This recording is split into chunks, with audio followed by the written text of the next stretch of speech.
খুবই ভালো লাগছে, অসাধারণ খুবই ভালো ছবি, খুবই সুন্দর একটা ছবি, অসাধারণ I don't know. আমি মানে মাত্র সিনেমা থেকে আসছি, এই এত বড় crowd, I am really happy. ভালো লাগছে, খুব ভালো মুভি।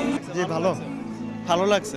হ্যাঁ ভালো, খুব ভালো, মানে কেমন লেগেছে? খুব ভালো, খুব ন্যাচারাল ছিল। Raj best actor in Bangladesh I think. Cinema খুবই ভালো ছিল, টুইস্ট ছিল, শেষ পর্যন্ত ভালো ছিল। আমি এটার জন্যই কাজ করি, সিনেমা করি। আমার মনে হয় যে এর চেয়ে বড় পাওয়ার কিছু হতে পারে না। আমি মানে মাত্র সিনেমা থেকে আসছি, এই এত বড় crowd, I am really happy. সবার ভালোবাসা, আর কিছু না। চেষ্টা করছি একটা কিছু করার, যদি অডিয়েন্স পছন্দ করে সেটাই আমার সার্থকতা। দারুণ দারুণ, অসাম। হ্যাঁ, ছবিটা ভালো লাগছে অনেক।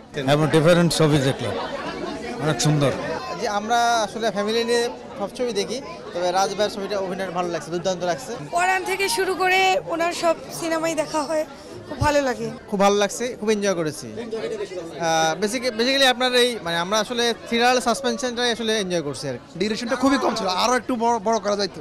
ভালো লাগা, কারণ প্রত্যেকটা আর্টিস্টের অভিনয় মানে এত ন্যাচারাল, আর রাজ ভাইয়ের অভিনয় তো অসাধারণ আমি বলবো। কারণ আমাদের এই যা মানে ছবি দেখার যে মানুষের, সাধারণ মানুষের টেন্ডেন্সিটা যারা আছে, এটা আমাদের মনের সাথে মিলে আর কি এই ছবিগুলা। কি আবার মানে এভাবে করে দেখা হয়ে যাবে কখনোই ভাবি নাই, পুরাই একটা মানে ড্রিম ফুল হয়ে গেছে এটা বলবো। আর ছবি তো জোস, ভাবতেও পারি নাই যে লাস্টে এরকম একটা ক্লাইম্যাক্স পাবো আমরা।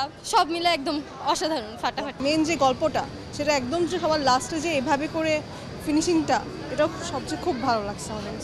একটা মানে আমরা তো সবসময় মুভি ভাবতে ভাবতে রোমান্টিসিজম কিছু থাকবে, বাট একটা নায়িকা ছাড়া তারপরও মানে পুরো ফিল্মটার মধ্যে আমাদের কনসেন্ট্রেট ধরে রাখছে একদম। ইভেন ফিনিশিংটাও খুব সুন্দর, মানে একটা আক্ষেপ নিয়ে বের হয়ে আসতে হয় না যে কি হলো।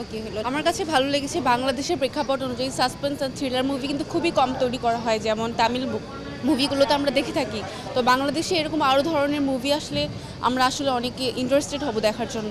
আমি সিনেমা মানে খোর বললে চলে, তো সেক্ষেত্রে আমি যদি এইবারের সিনেমা জাজ করি, এখন অবধি আমার 4টা দেখা, সেখান থেকে ওমর বেস্ট লেগেছে আমার কাছে আজকে। অভিনয় তো সবাই সাবলীল অভিনয় করেছে, অভিনয় খুব ভালো লেগেছে।